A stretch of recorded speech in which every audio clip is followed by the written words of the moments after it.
के लिए काम करने के लिए सबसे प्रभावी एक शब्द जोड़ने का हिंदू। जी। आपके समाचार चैनल पे भी, और मुझे लगता है मैं बालकाल से इस विषय पे लगातार, मैं 15-16 वर्ष की आयु से इस विषय पे लगातार अपने विचार व्यक्त करने का प्रयास करता रहा हूं कि हिंदू आखिर में है कौन। क्योंकि मैं तो आपसे लगातार कहता रहूंगा कि मैं इस्लाम की पद्धति, पूजन पद्धति के हिसाब से अपना जीवन जीता हूं, लेकिन मैं स्वयं को हिंदू कहूंगा। क्योंकि हिंदू किसी धर्म नहीं, हिंदू हमारी संस्कृति का नाम है। और उन्होंने हिंदू संस्कृति में हो रहे भेदभाव के लिए जब कहा, तो उन्होंने हमारे लिए भी कह दिया, उन्होंने मुस्लिम्स के लिए भी कह दिया जी। क्योंकि मैं तो उसमें कॉन्क्लूड मुस्लिम्स को भी करता हूं कि किसी के साथ भेदभाव नहीं होना चाहिए। अगर शमशान है तो शमशान प्रत्येक जाति धर्म वर्ग के लोगों को मिलना चाहिए। अगर पूजा स्थल है तो पूजा स्थल प्रत्येक धर्म जाति वर्ग के लोगों को, क्योंकि वी आर हिंदूज ना।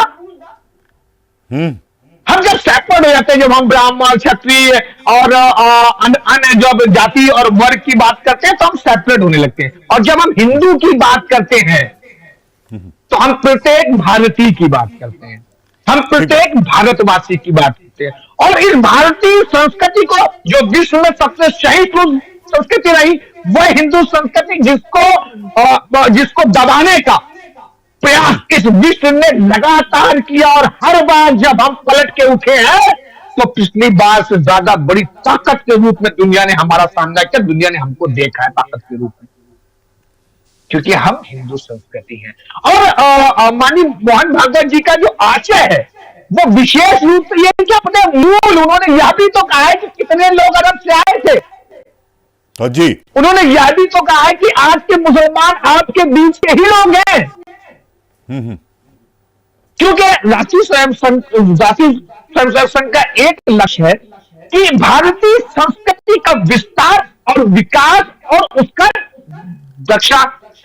और भारतीय संस्कृति में तो मैं भी आता हूं, आप भी आते हैं, और भारतीय संस्कृति में प्रत्येक भारतीय आता है। यूजीसी पे भी उन्होंने राय दी है ना, उस पर भी हमें चर्चा करनी चाहिए ना जी। यूजीसी पे उन्होंने कहा, हाँ, अगर कोई समाज ऐसा है जो बहुत समय तक गड्ढे में रहा तो उसको खाने के लिए हमें झुकना होगा। ये भी इस देश की जनता जनार्दन को इस विषय को समझना चाहिए। ये कोई राजनीतिक विषय नहीं है। सरकारें अपनी ओर जाती रहेंगी, लेकिन विश्व में हमारी संस्कृति की जो अमिट पहचान है, भारतीय संस्कृति, आज आप देखो ना, आप तमाम विश्व के तमाम कोनों कोनों से लोग आके, तो मैं कहीं दूर मत जाइए, मथुरा तमाम विदेश के व्यक्ति आते हैं और रुक जाते हैं, रह जाते हैं। हमारे धार्मिक स्थलों भारतवर्ष के तमाम विदेश के लोग आए और यहीं के होके रह गए। जी जी। ये आकर्षण है हमारी संस्कृति और हमारे देश में। तो ऐसे में इसको किसी धर्म विशेष से जोड़ के अगर देखा जाता है तो मुझे लगता है कि इन बातों का जो इम्पैक्ट पड़ना वो छोटा हो जाता है। ठीक बात है। फैसल साहब आपके पास आते हैं। डॉक्टर साहब, मेरी आवाज आ रही है आपको? निश्चित। हाँ, अभी आ रही मेरी आवाज।